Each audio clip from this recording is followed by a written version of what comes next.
October is here. You probably already realized that, but this is the month of spooky delights and horrifying frights. And I thought, what better way to celebrate than by reading some bad Halloween fanfiction? Specifically, the movie Halloween, not like just Halloween fanfiction in general. I'm talking about Michael Myers, baby. That creepy, scary guy. The guy that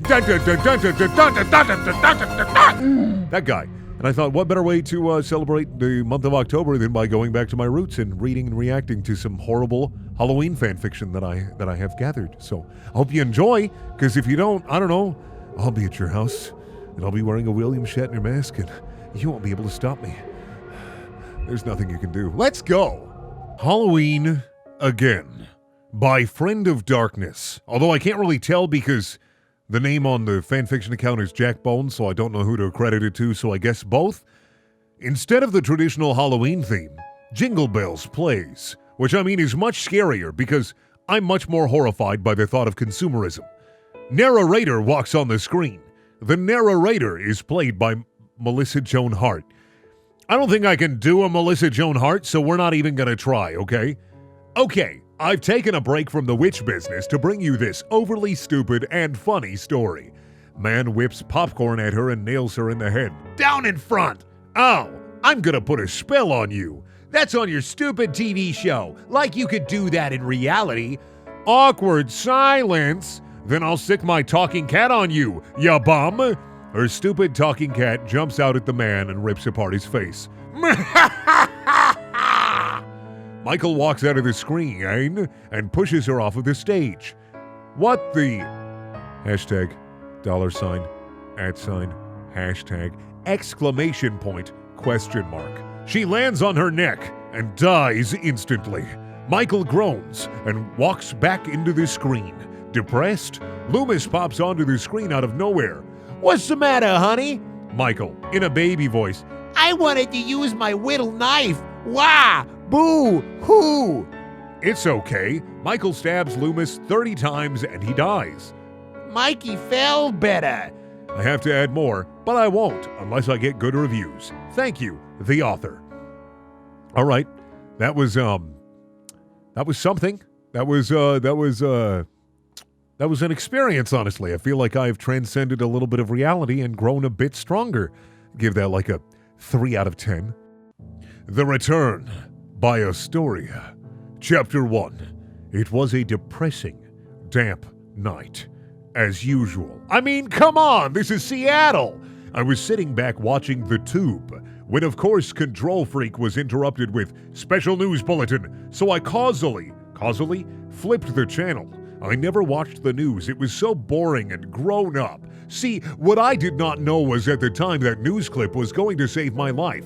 Yes, this is another one of those typical scary movie type ordeals, except for the small fact that I'm not one of the stupid lead people. Oh yeah, subverting the expectation, breaking down trope barriers, making a story about a character who's not the lead character in the story. Wow! I mean, hey, this is written in 2002, so you know what? This is all a whole new genre for him. As I was saying, what I did not know was at the time that news clip was going to save my life. But why does it matter then if you're not the lead? Like what? Okay. I started watching this weird cooking show and got really hungry. I remembered that my mom had left some money in the kitchen for pizza. I scampered into the closet and snatched the phone book. I looked up the pizza place and dialed. A guy answered the phone. 18 years ago, ordering pizza over the phone. I know you can still do that, but why would I do that when I could just talk to Hatsune Miku through my Domino's app? That's much, much, much better, honestly, in every way. Hi, can I get a large pineapple and olive pizza? What is wrong with you? What is wrong with you? Sure, would you like breadsticks with that? No, thanks. Okay, then your total comes to $9.89. Oh, can I get that delivered? Yeah, your phone number? I'm not going to say this phone number because this is probably somebody's actual phone number, so we're just going to say 888-888-8888. Thanks, that'll be 45 minutes. Okay, so that took a bit. I just listened to facts, right? Wait. Okay, so that took a bit, so I just listed to facts? Okay, so that took a bit, so I just listed to facts.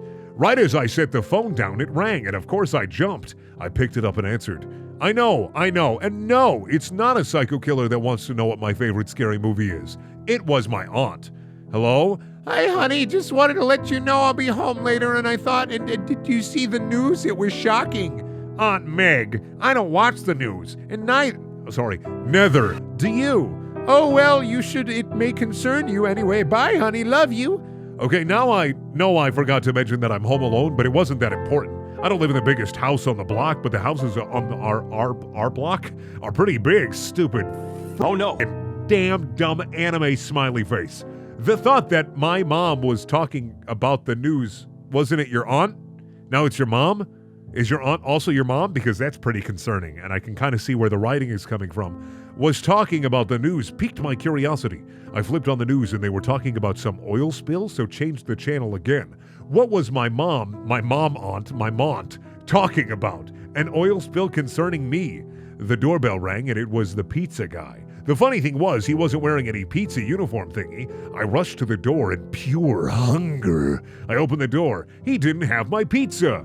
Hey, where's my pizza? He came, burst the door, and clutched onto me. Damn, I wish I had a frickin' boyfriend who came, burst a door, and clutched onto me. I guess I should have watched the news. See, what I didn't know was that a psycho killer guy had escaped out of a correctional facility. I also forgot to mention that we live about a mile away from the Clark County Correctional Facility. Nice alliteration there. Point for that. The man had long, shaggy hair, shredded clothing, and was bleeding. A very long knife, and to go with that, a raspy voice. Actually, he didn't really talk, but you know, it sounds better. His eyes were like ice, and were the deepest black that I had ever seen. They were like the devil's eyes. He was pale, like he had never been in daylight. He was a she. She looked old. She looked very much like my mother, who died when I was 2. What? What? Who are you? He's coming for you. Who? Your uncle. I don't have any uncles. Yes, you do. He's my brother. Mom? Just then she died. I didn't know who she was talking about, but that defiantly wasn't my mother. I rushed to the phone and called to police. I don't know what. I don't know what. I guess she's. I guess if she was Michael Myers' sister, and like they had a baby and that was the main character, then I guess she would be her aunt? Mont? I would give it a -1, but the one piece of alliteration was nice, so I'll give it a 0. Michael's point of view by that vamp chick. Just to clarify, Michael's point is one word. Me does happy dance. I own Michael Myers. Woot. Mike Myers stares me down and shake head. Me cowers in fear. Okay, I'm sorry, don't kill me. Please. Michael gives me a huge smile and 2 thumbs up. George, my monkey, in an English voice. Okay, so the lesson here is that we don't own Halloween or Michael Myers. Mike Eel Myers? Mike Eel Myers? Sorry, I gotta make sure that I'm not spelling Michael wrong. Okay, yeah, Mike Myers. Mike Eel Myers? Why is it so hard to spell Michael Myers? Mike Eel's POV, October 31st, 2009, Halloween night. Oh, was she beautiful. I had snuck into her house after she had got home and got on the shower. I walked slowly into the kitchen and browsed through the fridge. I mean, hey, a killer's gotta eat. I heard her overhead turning off the shower and then walking into her bedroom. The phone rang. I jumped and dropped the peanut butter and jelly sand, which I made myself while listening to her walk. Jenna was her name. Jenna answered the phone. Like, hello? Oh yeah, Becca. No problem. Yeah, Jeff can come. Just pick me up at 8 tonight, okay? Bye-bye. If anybody says, okay, like that, I just feel the need to dropkick them. I glanced at the clock. It was 6:30 p.m. I finished off the sand, which I was eating. You're just going to shorten sandwich as sand, or are you eating peanut butter and jelly sand? I need to know. This is important. And slowly and carefully walked up the stairs. Jenna was dressed in a Little Red Riding Hood outfit that was a bit revealing, might I say. You know this is 2009 because Sexy Red Riding Hood was just 2009 to 2010. The entire fit on GaiaOnline.com. That was a bit revealing, might I say. She had her makeup on and her hair done. Damn! She literally just got out of the shower. I shook my head, girls these days. She looked to her left and saw me. Jenna let out an ear-piercing scream, and I got angry. Oh no. Why? Why did people always do that? I'm just like them, minus the whole killing thing. Jenna ran past me and out the back door. She was running screaming through the empty field behind her house, screeching and screaming. I am honestly surprised no one heard her loud ass. Jenna ran panicking. Obliviously, she knew who I was. But what she didn't know was that I have been in this situation many, many times. So I sat down on a bench and waited. I grabbed a cup of tea and a donut and waited. In exactly 8 seconds, she would trip, panicking. I sighed. 8, 7, 6, 5, 4, 3, 2, 1. Ah! Thud. Did I call it? Or did I call it? When the hell will they learn they can't kill me? I've lived through being stabbed, set on fire, shot, head chopped off, burned alive, and buried alive twice. I got up, slowly grabbed my knife, and walked towards her slowly. She was crying and screaming. Please, no, God, no, don't kill me, please, God, please! I sighed. I got past the whole begging in vain part at least 30 years ago. Wah, wah. I grabbed her by her hair and killed her quickly. Sliced throat, clean cut, all done. I left her body there. Killing gave me such an energy. I loved the rush of adrenaline. I jogged back to Jenna's house. Shit. Beck and her boyfriend were there in the car making out. Oh, this made me sick. I punched in the car window and they both screamed and tried to run. I grabbed the boy and stabbed him through his stomach. I smiled heavily, then grabbed the girl, who was dressed as a very slutty dead bride. I cut her throat. Then I left them there bleeding and walked down the street calmly smiling the whole damn way. Yeah, okay. I'm gonna be honest. This is very 2009, and I feel like this is the perfect time capsule for 11 years ago and how online literature was. So, I'll give it like a 7. The Beginning by Savannah Rose, 22. My name is Jessica, but people call me Jessie.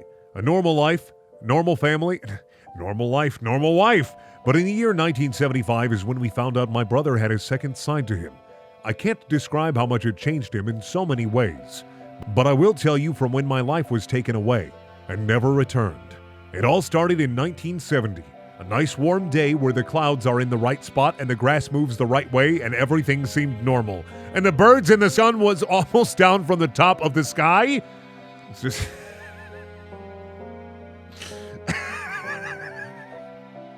Walking to school on the normal path I took with my brother Matthew behind me.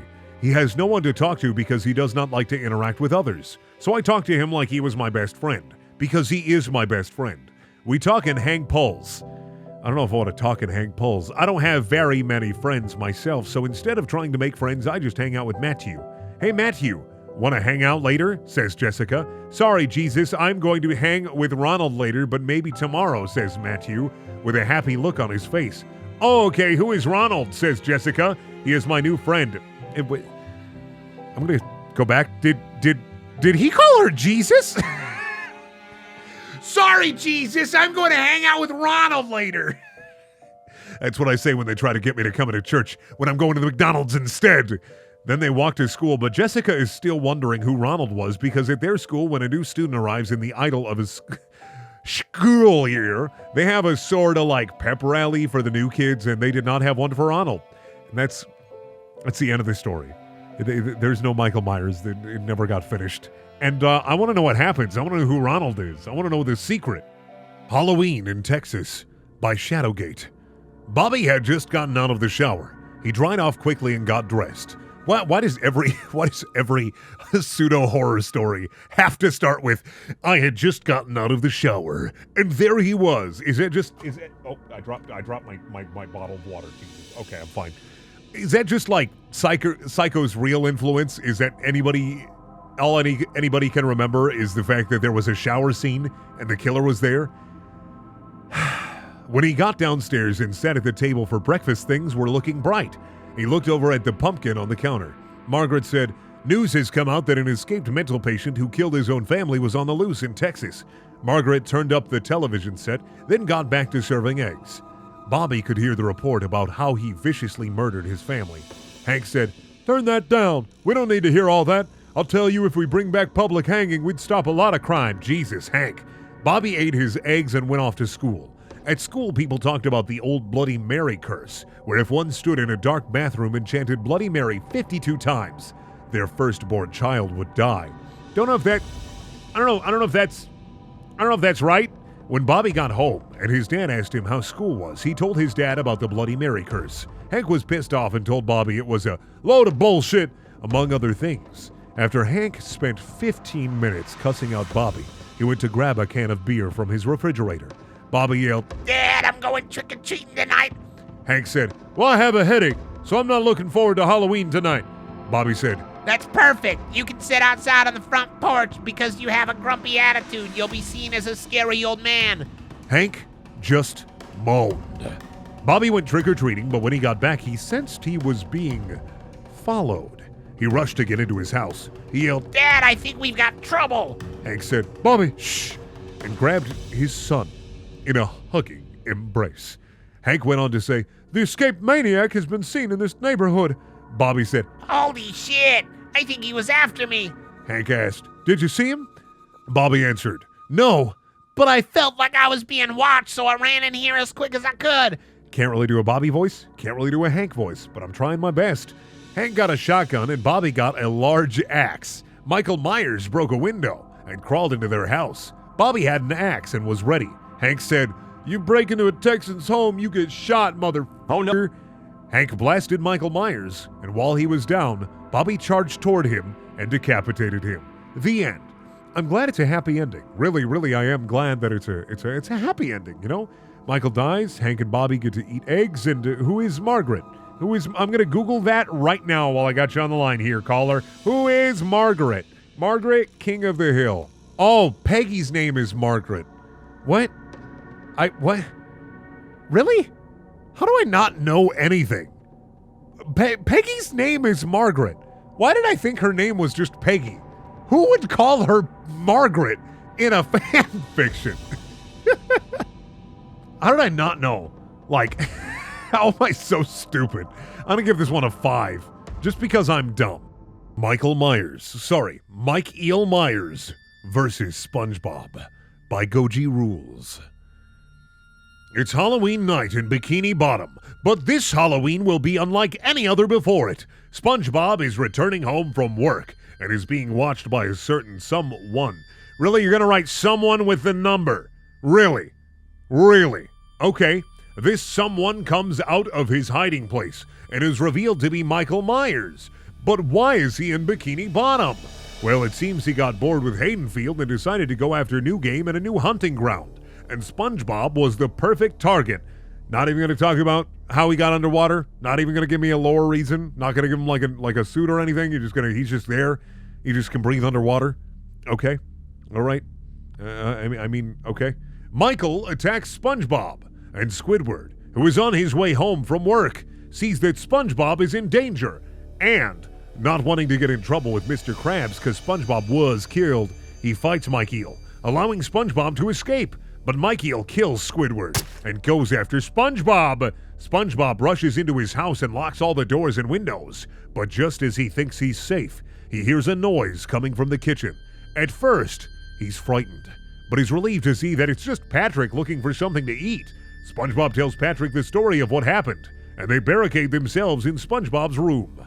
Mike Eel busts down the front door and heads upstairs and breaks down SpongeBob's bedroom door. And SpongeBob and Patrick start throwing things at Mike Eel, and Mike Eel attacks and kills Patrick and tries to do the same with SpongeBob.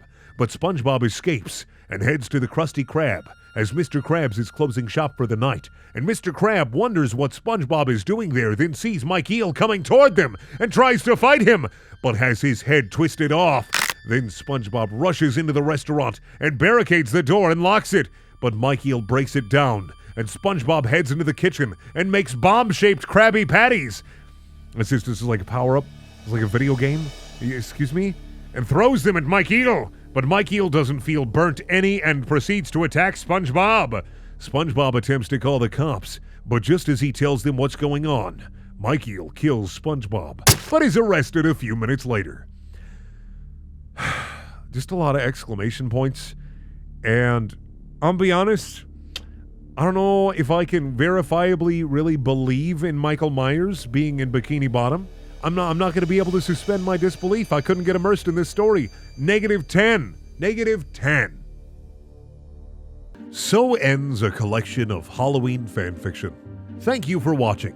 Please check out my other videos. They're also things. And if you want to watch more short, bad fanfiction or bad narration, check out some other things on the channel. I'll put up a playlist in the top right corner for something. I don't know. I'll figure it out. And if you want to subscribe, do that as well, because, you know, that helps, I guess. Leave a fat like if you like this video. Leave a big, stinky, fat one. Bye.